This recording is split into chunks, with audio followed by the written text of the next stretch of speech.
Hello दोस्तों, sociology classes में आप सबका स्वागत है। आज हम डिस्कस करने वाले हैं सोशल मूवमेंट्स के बारे में। हम सोशियोलॉजी के हिसाब से सोशियोलॉजिकल पर्सपेक्टिव से सोशल मूवमेंट्स को स्टडी करेंगे। सोशल मूवमेंट्स के अंडर आज हम कौन सी कॉन्सेप्ट्स को और टॉपिक्स को कवर करने वाले हैं वो पहले देख लेते हैं। हम पहले देखेंगे कि सोशल मूवमेंट क्या है, इसको हम किस तरीके से डिफाइन कर सकते हैं। फिर देखेंगे ओरिजिन ऑफ सोशल मूवमेंट्स, कौन सी तरीके से कौन सी जगह से हमारा सोशल मूवमेंट ओरिजिन हो सकता है या फिर सोशल मूवमेंट किस जगह से डेवलप हो सकता है, वो सारी चीज़ें आज हम देखेंगे। फिर देखेंगे components of social movement, social movements में कौन सी चीज़ें वो फैक्टर्स इम्पॉर्टेंट है, वो सारे कंपोनेंट्स हम देखेंगे। फिर देखेंगे ट्रांसफॉर्मेशन ऑफ सोशल मूवमेंट्स, किसी भी सोशल मूवमेंट को ट्रांसफॉर्म होने के लिए नॉर्मल मूवमेंट से एक मास मूवमेंट या फिर सोशल मूवमेंट तक पहुंचने के लिए उसे कौन सी दौर से गुजरना पड़ता है और उस मूवमेंट्स का ट्रांसफॉर्मेशन किस तरीके से होता है, ये भी हम देखेंगे। फिर आखिर में देखेंगे old and new types of movements, मतलब पुराने ज़माने में किस तरीके का मूवमेंट्स हम देखते थे और आजकल के ज़माने में न्यू टाइप्स ऑफ मूवमेंट्स क्या क्या है, ये सारे चीज़ें आज हम इस क्लास में डिटेल में कवर करेंगे। अगर आप मेरे चैनल पे नए हैं तो चैनल को सब्सक्राइब कर लेना और वीडियो को लाइक और शेयर ज़रूर करना, क्योंकि शेयरिंग इज़ केयरिंग। इस चैनल पे आपको सोशियोलॉजी के रिलेटेड सारे वीडियोस मिलेंगे जो इग्नो के एग्ज़ाम के साथ साथ आप कोई भी कॉम्पिटिटिव एग्ज़ाम दो, नेट, स्लेट, CUET, UPSC, कोई भी कॉम्पिटिटिव एग्ज़ाम हो, हर किसी एग्ज़ाम के लिए ये हेल्पफुल है। यहाँ पर बहुत सारी प्लेलिस्ट है, आप प्लेलिस्ट से भी स्टडी कर सकते हो। तो चलिए आज का क्लास शुरू करते हैं। पहले हम देखते हैं कि हम कौन सी मूवमेंट्स को सोशल मूवमेंट्स कहते हैं। वैसे तो बहुत सारी मूवमेंट्स है, लेकिन हर मूवमेंट सोशल मूवमेंट नहीं होता है। सोशल मूवमेंट कौन से है? सोशल मूवमेंट एक ऑर्गेनाइज्ड एफर्ट है या फिर कलेक्टिव एफर्ट है किसी भी सोसाइटी में चेंज लाने के लिए, मेजर टाइप ऑफ इंस्टीट्यूशन में किसी तरीके का चेंज लाने के लिए या फिर किसी चेंज को रोकने के लिए अगर कोई मूवमेंट किया गया तो उसको कहा जाएगा सोशल मूवमेंट। हमारे सोसाइटी के भलाई के लिए या फिर सोसाइटी के कुछ हिस्से के लोगों के लिए अगर ये भलाई के लिए अगर कोई मूवमेंट किया गया तो उसको कहा जाएगा सोशल मूवमेंट। ये नॉर्मली बहुत सारे इंसानों के साथ इकट्ठा होकर ऑर्गेनाइज होकर ही ये मूवमेंट किया जाता है। यहाँ पर कौन सी चेंजेस की हम बात कर रहे हैं? यहाँ पर किसी भी ग्रुप का thought, belief, values, attitude, relationship या फिर मेजर इंस्टीट्यूशन के बारे में बताया जा रहा है। ये सारे चीज़ों को चेंज करने के लिए या फिर इन सारे चीज़ों को चेंज होने से रोकने के लिए सोशल मूवमेंट्स किए जाते हैं। सोशल मूवमेंट को अगर हम सिंपल टर्म्स में समझने की कोशिश करें तो ये एक कलेक्टिव एंटरप्राइज है to establish a new social order of life, मतलब सोसाइटी में एक नया सोशल ऑर्डर कायम करने के लिए जो मूवमेंट किए जाते हैं उसको कहा जाते हैं सोशल मूवमेंट्स। अब देखते हैं ओरिजिन ऑफ सोशल मूवमेंट्स, कौन सी जगह से सोशल मूवमेंट ओरिजिन हो सकता है। इसके रिलेटेड हमारे पास बहुत सारे थ्योरीज हैं। हम आज मेनली 5 थ्योरीज को स्टडी करेंगे, देखेंगे कि ये किस तरीके से इनका ओरिजिन हुआ है। जो थ्योरीज है सोशल मूवमेंट के ओरिजिन के रिलेटेड, वो है theory of mass society, theory of status inconsistency, theory of structural strain, theory of relative deprivation, फिर थ्योरी ऑफ कल्चरल रिवाइटलाइजेशन। ये जो रिवाइटलाइजेशन है ये पुनरुज्जीवित करने के लिए, पुनरुत्थान के लिए, मतलब फिर से कोई चीज़ को वापस लाने के लिए जो मूवमेंट होता है वो होता है। तो चलिए अब इनको थोड़ा देख लेते हैं कि ये क्या है। पहला जो थ्योरी है वो है theory of mass society. Mass society का मतलब क्या है? मास सोसाइटी का मतलब है हम सारे लोगों को इकट्ठा करके जो चीज़ किया जाता है, जो सोसाइटी तैयार किया जाता है, उसको कहा जाता है मास सोसाइटी। ये मास सोसाइटी का थ्योरी क्या कहता है सोशल मूवमेंट के बारे में? इनका कहना है कि जो भी हमारे सोशल स्ट्रक्चर है, हमारा जो स्ट्रक्चर है पीपल्स का या फिर मास सोसाइटी का जो स्ट्रक्चर है, अगर इसमें किसी तरीके का प्रॉब्लम दिखाई दे या फिर इनके इंटीग्रेशन में, इनके जुड़े रहने में अगर कोई दिक्कत आ रही है, तो उस वक्त सोसाइटी बहुत ही एक डिफरेंट सिचुएशन में पहुंच जाती है, जहां पर एलिनेशन, टेंशन और जो सोशल प्रोटेस्ट है वो बहुत ज़्यादा बढ़ जाता है। यहाँ पर लोग अपने आप को बहुत ही ख़राब कंडीशन में पाते हैं, वो लोग दूसरों से खुद को एलिनेट पाते हैं और यहाँ पर सोसाइटी में टेंशन भी बहुत ज़्यादा होता है। तो जब भी ऐसा कोई सिचुएशन आता है सोसाइटी में, तो सोशल मूवमेंट होते हैं, सोशल मूवमेंट का जनरेट होता है। फिर देखते हैं थ्योरी ऑफ स्टेटस इनकॉन्सिस्टेंसी। जब भी कोई ग्रुप या फिर कोई भी इंसान अपने आप को उस सोसाइटी में बजाय नहीं रख सकता, अपना स्टेटस को बजाय नहीं रख सकता, तो वहाँ पर स्टेटस इनकॉन्सिस्टेंसी का सिचुएशन होता है। उसका जो नॉर्मल स्टेटस है वो उसके साथ मैच नहीं करता। वहाँ पर बहुत सारे लोग ऐसे होंगे जो खुद को डिप्राइव्ड फील करेंगे। यहाँ पर लोगों के बीच और ग्रुप्स के बीच बहुत ज़्यादा रैंकिंग और स्टेटस में बहुत ज़्यादा प्रॉब्लम होगी, बहुत ज़्यादा फर्क हो जाएगा। यहाँ पर एडुकेशन, इनकम, ऑक्यूपेशन और बहुत सारी अपॉर्चुनिटीज़ के बीच भी उनका रैंक किया जाएगा, उनका स्टेटस मैच नहीं होगा। अगर इस तरीके से सोसाइटी में टेंशन जनरेट होगा, बहुत सारा कॉन्फ्लिक्ट जनरेट होगा, तो सोसाइटी में प्रोटेस्ट बहुत ज़्यादा होंगे। लोग चाहेंगे कि नहीं, हमें भी हमारा स्टेटस मिलना चाहिए। तब जो प्रोटेस्ट होते हैं या फिर जो मूवमेंट्स होते हैं उसको कहा जाता है थ्योरी ऑफ स्टेटस इनकॉन्सिस्टेंसी के वजह से सोशल मूवमेंट, तब भी सोशल मूवमेंट्स होते हैं। फिर आता है theory of structural strain. Structural strain का मतलब क्या है?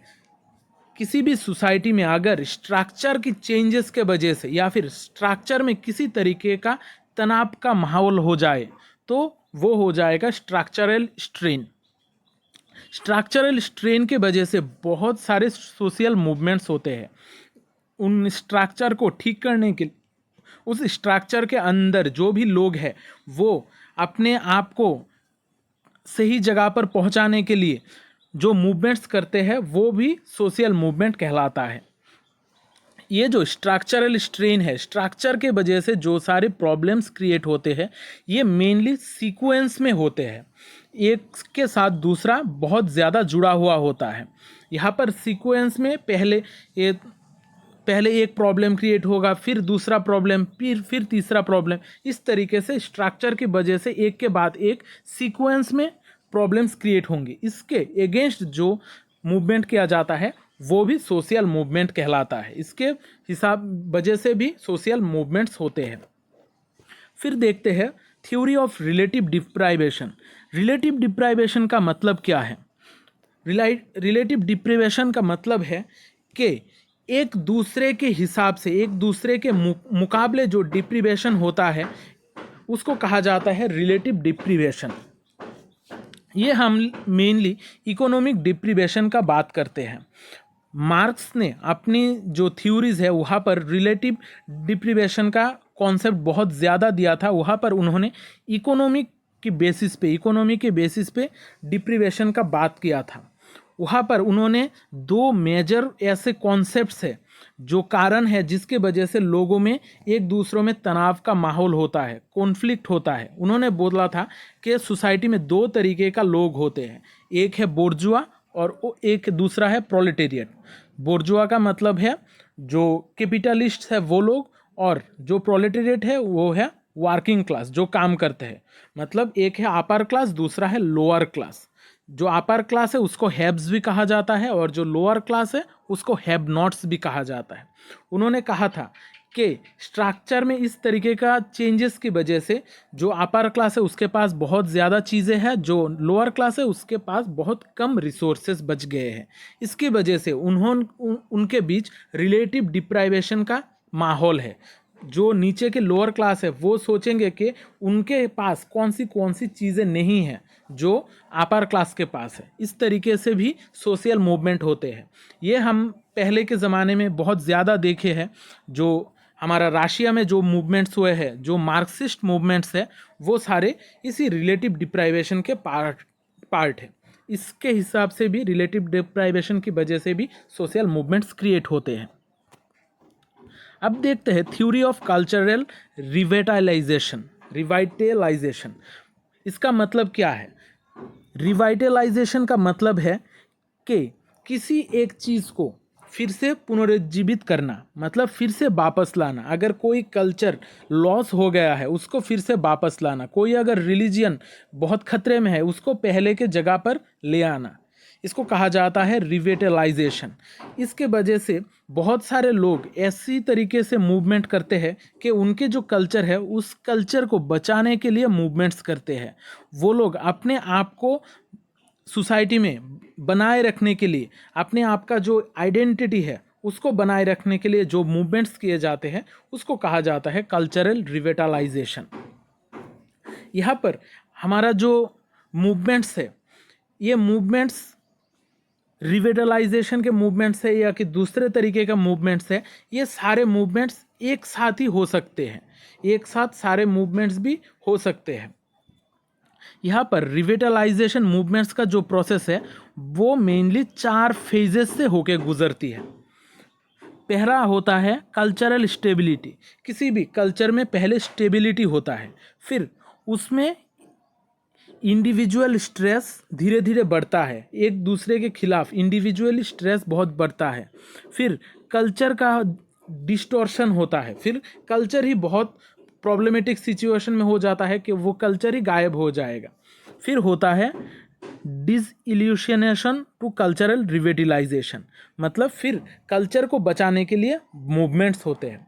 जैसे अगर इंडिया की बात करें तो जो हिंदूस को बचाने के लिए जो मूवमेंट्स हो रहे हैं कि नहीं हमें हिंदू को बचाना है, हिंदू का जो कल्चर है उसको बचाना है, इस तरीके का मूवमेंट कल्चरल रिविटलाइजेशन का ही पार्ट होगा। अगर ये मास सोसाइटी के हिसाब से बहुत सारे लोग इकट्ठा होकर ये करेंगे तो ये हो जाएगा सोशल मूवमेंट। फिर देखते हैं components of social movement. Social movement में क्या क्या चीज़ें ज़्यादा मायने रखती है, क्या क्या कंपोनेंट्स हो सकते हैं। हम इसको 2 पार्ट्स में डिवाइड कर सकते हैं।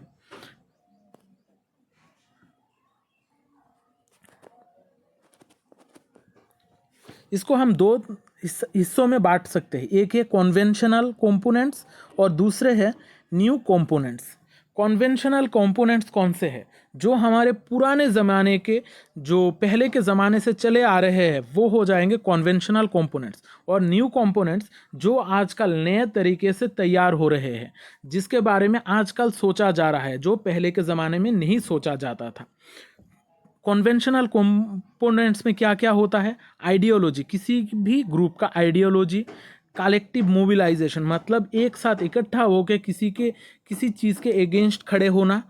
फिर ऑर्गेनाइजेशन क्रिएट करके मूवमेंट करना और लीडरशिप के बेसिस पे मूवमेंट करना, किसी भी लीडर को फॉलो करते हुए मूवमेंट करना। ये हो जाएगा कन्वेंशनल कंपोनेंट्स। और आजकल जो हम कंपोनेंट्स देखते हैं वो है न्यू कंपोनेंट्स। यहाँ पर हो जाएगा न्यू आइडियल्स। जो भी न्यू आइडियाज़ है या फिर न्यू आइडियल सिचुएशंस है उनके ऊपर भी सोशल मूवमेंट हो सकते हैं। यहाँ पर कलेक्टिव आइडेंटिटीज़ की बेसिस पे किसी का आइडेंटिटी को बचाने के लिए जो मूवमेंट्स किए जाएंगे वो भी हो सकते हैं, या फिर रिसोर्सेस को बचाने के लिए, एथनिसिटी के हिसाब से, बहुत सारे चीज़ों के हिसाब से मूवमेंट हो सकती है जो आजकल हम देखते हैं। अब देखते हैं transformation of social movements. Social movement किस किस रीज़न की वजह से ट्रांसफॉर्म हो सकता है? एक सोशल मूवमेंट किस किस कारण शुरू हो सकता है? पहला है डेवलपिंग कॉन्शियसनेस। ये किसी पर्सन का मेन फीचर होगा कि लोगों के बीच में अगर कॉन्शियसनेस ज़्यादा बिल्ड होती रही तो वो सोशल मूवमेंट में कन्वर्ट हो सकता है। लोगों में कॉन्शियसनेस ज़्यादा होगा, किसी भी चीज़ को लेकर ज़्यादा अवेयर होंगे, तभी सोशल मूवमेंट हो सकता है। फिर raising awareness about social issues, किसी भी सोशल इशू की जो जानकारी है, अवेयरनेस है, वो अगर ज़्यादा बढ़ने लगे तब भी सोशल मूवमेंट हो सकता है। पहले के ज़माने में हम देखते हैं कि बहुत सारे सोशल इश्यूज हैं जिनको लेकर लोग बात ही नहीं करते थे, जैसे डाउरी, जो घर में होने वाले जो वारदात, ये सारे चीज़ों के बारे में बात नहीं करते थे। लेकिन आजकल इसके बारे में बहुत सारा सोशल अवेयरनेस हो रहा है, लोगों को अवेयर किया जा रहा है और खुद से भी अवेयर हो रहे हैं। इसके वजह से भी सोशल मूवमेंट क्रिएट हो सकते हैं। फिर चेंजिंग एक्शंस, अगर किसी इंसान या ग्रुप ने अपना जो एक्शन है, काम करने का तरीका ही बदल डाला, तब भी सोशल मूवमेंट हो सकते हैं। फिर चेंजिंग पॉलिसीज, अगर गवर्नमेंट किसी भी पॉलिसी को चेंज करता है तो इसके अगेंस्ट बहुत सारे मूवमेंट्स हो सकते हैं, बहुत सारे सोशल मूवमेंट्स हो सकते हैं।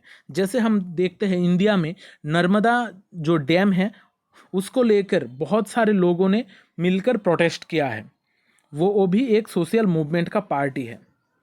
फिर देखते हैं चेंजिंग कल्चरल एटीट्यूड्स, किसी भी कल्चर का अगर एटीट्यूड चेंज होगा, उसके लोगों के बीच में बहुत सारे चेंजेस दिखाई देंगे, तो वहाँ पर भी सोशल मूवमेंट हो सकता है, क्योंकि जो भी कल्चर के रखवाले हैं, जो चाहता है कि कल्चर जैसा है वैसा ही रहे, वो लोग मूवमेंट कर सकते हैं। फिर है चेंजिंग सोशल स्ट्रक्चर और क्रिएटिंग न्यू, मतलब सोशल स्ट्रक्चर को अगर चेंज किया गया या फिर सोशल स्ट्रक्चर में कोई नई चीज़ ऐड की गई, तब भी सोशल मूवमेंट हो सकता है। फिर चेंजिंग मटेरियल प्रैक्टिसेस और क्रिएटिंग न्यू, मतलब किसी भी मटेरियल चीज़ का ऐड करना, किसी भी नया टेक्नोलॉजी को एडॉप्ट करना या फिर उसको चेंज करना, किसी भी टेक्नोलॉजी को, तभी हमारा सोशल मूवमेंट हो सकता है। ये सारे फैक्टर्स हैं जिसके वजह से हमारे सोशल मूवमेंट हो सकते हैं। अब देखते हैं हमारा टाइप्स ऑफ मूवमेंट्स। हम मेनली टाइप्स ऑफ मूवमेंट को दो हिस्सों में बांटते हैं, एक है ओल्ड सोशल मूवमेंट्स और दूसरा है new social movements. Old social movements कौन से हैं? जो भी कॉन्वेंशनल चीज़ों के वजह से, कॉन्वेंशनल कंपोनेंट के वजह से जो सारे मूवमेंट्स होते हैं वो हो जाएंगे ओल्ड सोशल मूवमेंट्स। और जो आजकल के न्यू कंपोनेंट्स के वजह से जो मूवमेंट हो रहे हैं तो उसको कहा जाएगा न्यू सोशल मूवमेंट्स। ये जो ओल्ड सोशल मूवमेंट्स है, यहाँ पर मेनली हम कौन सी थीम के ऊपर मूवमेंट्स करते हैं? यहाँ पर हमारा थीम होता है पीजेंट, मतलब एग्रीकल्चर के बेसिस पे, ट्राइब के बेसिस पे, इंडस्ट्रियल वर्कर्स को बचाने के लिए जो मूवमेंट्स हुए थे वो कहा जाएगा ओल्ड सोशल मूवमेंट के अंडर आ जाएगा। फिर जो न्यू सोशल मूवमेंट है, न्यू सोशल मूवमेंट में जो नए तरीके का मूवमेंट्स है, एग्रीकल्चर जैसे मूवमेंट्स पहले के ज़माने में होते थे, लेकिन आजकल ये मॉडिफाई हो गया, ये बहुत अलग तरीके के मूवमेंट्स होने लगे। जैसे हम अगर देखें, आइडेंटिटी को बचाने के लिए, किसी भी ग्रुप का आइडेंटिटी को बचाने के लिए, एनवायरनमेंट को बचाने के लिए, फिर लोगों के कलेक्टिव मोबिलाइजेशन की वजह से, जेंडर के बेसिस पे अगर मूवमेंट किया जाए, सोशल जस्टिस के लिए मूवमेंट करना, ये सारे चीज़ें आज हम न्यू तरीके से, नए तरीके से देखते हैं।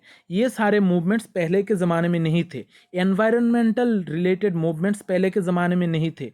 जस्टिस के लिए मूवमेंट करना ये पहले हम नहीं देखते थे। आजकल जेंडर को बचाने के लिए भी बहुत सारे मूवमेंट्स हो रहे हैं। ये जो नए और पुराने, old and new social movements है, ये सारे मूवमेंट्स ऐसा भी हो सकता है कि ये दोनों मूवमेंट्स एक साथ ओवरलैप कर रहे हो। ऐसा ज़रूरी नहीं है कि किसी एक टाइम पे एक ही मूवमेंट होगा, ओल्ड होगा या फिर न्यू होगा। ये दोनों मूवमेंट भी एक साथ इकट्ठा हो सकते हैं। यहाँ पर दोनों जो मूवमेंट्स है, ये अपना जो बीच का जो लाइन है डिफरेंस करने का, फ़र्क करने का, उसमें कोई फ़र्क भी नहीं हो सकता। ये ब्लर करता है अपने लाइन को। ये लोग म्यूचुअल सेपरेट हम नहीं कर सकते, बहुत बार ऐसा देखा गया है म्यूचुअली ये दोनों एक साथ इकट्ठा होकर मूवमेंट कर रहे हैं। आशा करता हूँ आपको आज का ये सोशल मूवमेंट्स का क्लास बहुत अच्छा लगा होगा। अगर अच्छा लगा है तो वीडियो को लाइक और शेयर ज़रूर करना, क्योंकि शेयरिंग इज़ केयरिंग।